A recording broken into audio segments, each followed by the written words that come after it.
Le café-théâtre des Restos du Cœur. Une soirée Boris Vian à la Maison des Arts et Congrès. 3 œuvres de l'auteur sont présentées à une foule attentive.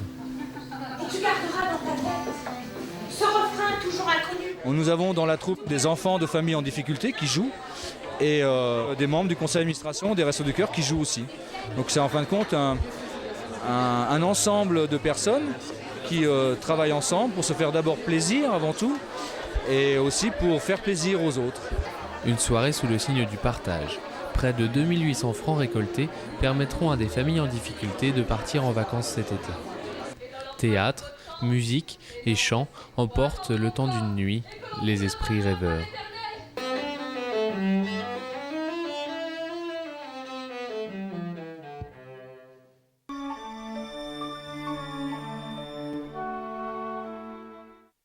Le cross scolaire à Reichshofen. Une matinée sportive pour les élèves des écoles primaires du canton. Au total, près de 600 coureurs feront le tour du plan d'eau. Des départs décalés dans la forêt selon 4 catégories d'âge. Le tracé décrit une longue boucle sur les sentiers. Chacun, à son rythme, terminera le parcours. Pour les meilleurs, médailles et diplômes d'or, bronze et argent viennent pimenter le challenge. À l'arrivée, seul compte la bonne humeur.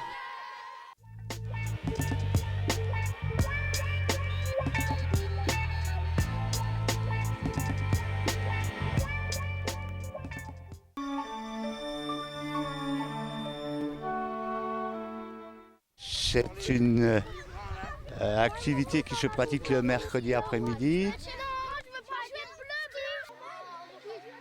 Je leur demande d'avoir fait d'abord leur CP. Alors il y en a qui arrivent et disent « Ah, je vais bientôt avoir 7 ans ». Alors bon, on ne discute pas à 1 ou 2 mois près, quoi. On ne les prend pas plus tôt parce qu'il faut quand même qu'ils aient pris des habitudes d'ordre, d'écouter une consigne, d'un petit peu faire attention. Alors, c'est pas la garderie, c'est l'école de foot, on est là pour y apprendre un petit peu les rudiments du football. Apprendre en jouant, ça va de soi. Ils acceptent volontiers de faire quelques exercices qu'on leur propose pour qu'ils progressent un petit peu, parce qu'il est évident que c'est pas en faisant n'importe quoi qu'on progresse. Hein. Il y a des gestes de base à apprendre en attendant le moment du match, qui est la partie la plus importante.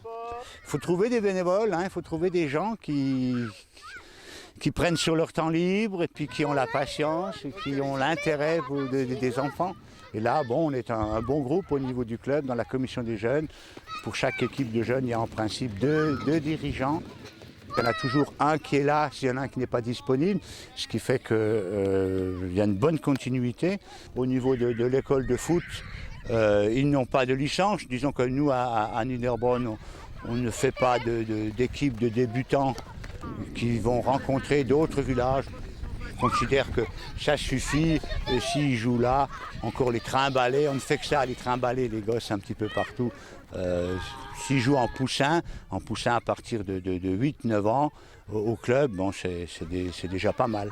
Le but de l'école de foot, c'est évident, d'une part de proposer une activité sportive, une activité de plein air aux enfants, et puis d'un autre côté, un petit peu déjà commencer à préparer, à travailler pour le club. Parce que de catégorie en catégorie, finalement, les enfants, normalement, devraient terminer en équipe première qui représente le club et puis la cité, quoi.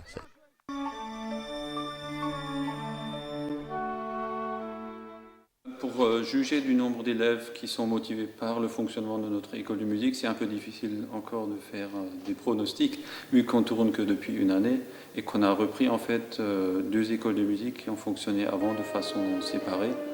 Et donc on essaie de faire de notre mieux pour motiver les élèves. Et l'ensemble est encadré par 24 professeurs qui enseignent donc les différentes disciplines. On apprend tous les instruments de musique qui sont souhaités par les élèves. Les instruments en fait qui ne sont pas enseignés à l'école de musique, c'est ceux qui ne sont pas demandés pour l'instant. L'enseignement déjà il se structure sur 2 facettes différentes. C'est l'enseignement pédagogique et solfégique, donc la théorie, qui se pratique dans des cours collectifs. Et puis il y a l'enseignement de l'instrument qui se pratique individuellement avec le professeur d'instrument concerné.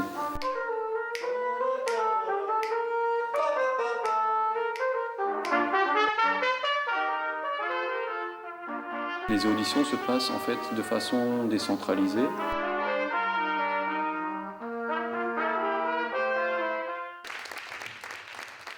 Donc le mélange d'instruments qu'on peut observer à ces auditions est chaque fois tout à fait différent. Et dans les villages, on a surtout les instruments avant, alors qu'à Reichshofen et Niederbronn, il y a beaucoup de guitares et de pianos qui donc se rajoutent à cette palette d'instruments.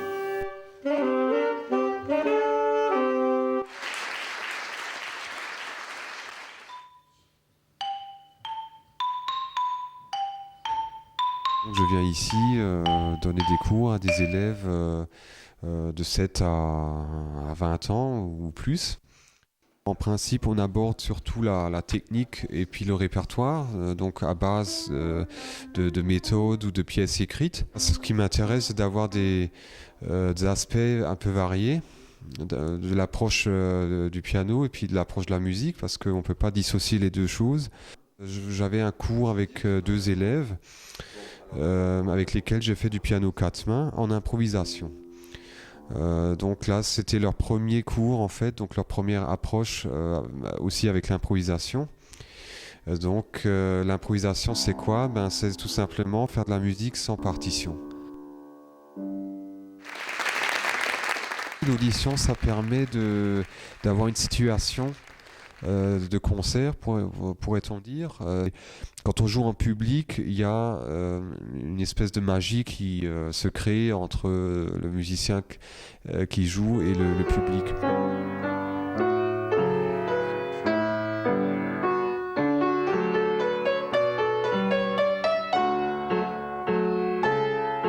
Ils avaient le trac quand ils devaient jouer, c'était pas évident pour une première fois, mais après ça allait mieux.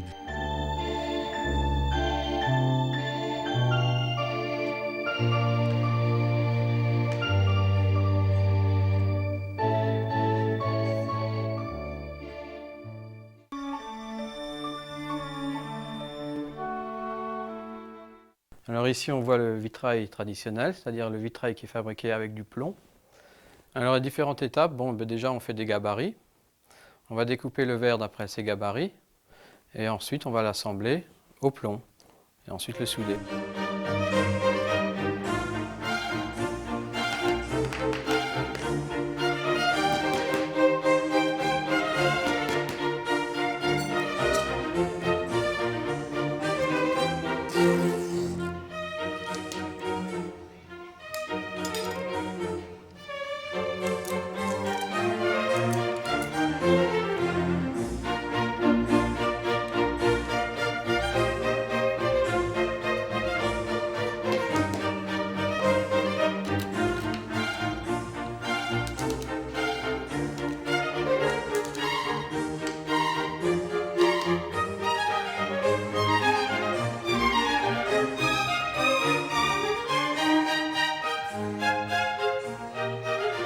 Il y a le vitrail Tiffany, donc c'est ce qu'on voit là-bas. Le perroquet par exemple, c'est le système Tiffany, c'est-à-dire que là, on ne va pas mettre un plomb, on va mettre du cuivre autour de chaque carreau. Le procédé c'est le même, on commence par faire le dessin sur du carton, on va découper le carton et ensuite on va découper le verre. Et autour de chaque verre, chaque morceau de verre, on va mettre une petite bande de cuivre toute fine. On va rabattre les bords, les mettre l'un à côté de l'autre et ensuite c'est complètement étamé, soudé quoi. C'est pas un métier qu'on va apprendre en 2 ans ou 3 ans, hein. C'est un métier on en apprend tous les jours de toute façon. Moi j'ai quand même maintenant plus de 20 ans de métier, donc je commence à connaître, mais j'apprends aussi encore. Le sablage, la gravure sur verre que j'appelle, c'est donc ces motifs qu'on voit ici, qu'on peut avoir. Je pose un vinyle sur le verre, sur toute la surface du verre. Et ensuite, on va faire le dessin dessus. Une fois que le dessin est fait, on va découper au cutter chaque tracé, chaque pièce qu'on va vouloir sabler.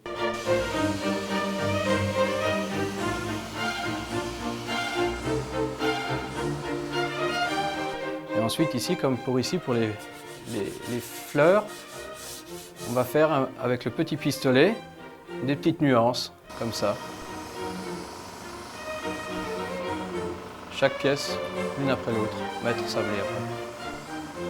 C'est pas le vitrail d'église qu'on fait, hein. On a quand même évolué. Comme vous voyez là, ça, c'est pas fait pour mettre dans une église. C'est tout à fait autre chose maintenant. Et on peut faire toutes les formes possibles avec tous les motifs possibles. Il y aura une journée porte ouverte le 21 mai 2000 qui est organisée par la Chambre des métiers où on sera plusieurs artisans à exposer, à faire notre porte ouverte dans l'arrondissement de Niederbronn.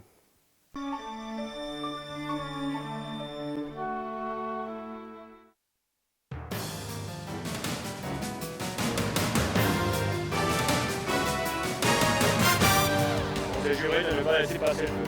Donc on met en place tous les 15 mètres une petite lance avec un débit de 150 litres minute. À un moment synchro, on met en batterie l'ensemble de la ligne et le choc thermique cassera le fond. Un enfant de plus bas âge, le plus jeune, il commence à frémir quand il voit un camion rouge, un casque qui brille, le 2 tons du camion des pompiers. Donc quelque part c'est un rêve d'enfant. Maintenant de là à aboutir à en faire un métier, c'est une autre paire de manches. On veut faire pompier quand on sera grande. Que quand je serai grand, je voudrais en faire mon métier. La formule de recrutement, donc une école, un vivier, la relève assurée, c'est les écoles de jeunes sapeurs-pompiers. Et donc, aux jeunes sapeurs-pompiers, on les prend à 10-11 ans et on a une marge de 4 ans pour les former, un programme pédagogique. Et ces 4 ans nous permettent de pouvoir les intégrer, eux, à 16 ans. Il faut avoir l'altruisme et respecter l'uniforme. Le respect de l'uniforme, ça s'apprend effectivement. Et c'est donc un des premiers volets de notre apprentissage. À 11 ans, on leur apprend les moralités de la société. La moitié de la formation du sapeur-pompier est donc l'entraînement physique, les valeurs physiques et tout ça. Le fait de les faire monter et démonter le parcours en lui-même, ça fait partie de la discipline, de la formation. Le parcours sportif du sapeur-pompier, déjà c'est un parcours assez spécifique qui englobe sur une distance de 300 mètres tous les efforts violents relatifs à notre métier ou à notre mission. L'aboutissement de la formation est réellement de faire un examen, donc qui est le brevet du cadet, qui se fera dans la 16e année. Et donc le brevet du cadet sera l'équivalence de la formation initiale d'application aux sapeurs-pompiers volontaires. Le côté technique étant tellement complexe chez les sapeurs-pompiers, on n'arrête pas de se former quelque part. Les instructions sont nécessaires et une remise en question permanente et quotidienne. Et donc la formation est un domaine très très prisé et qui est très très lourd à gérer sur notre emploi du temps.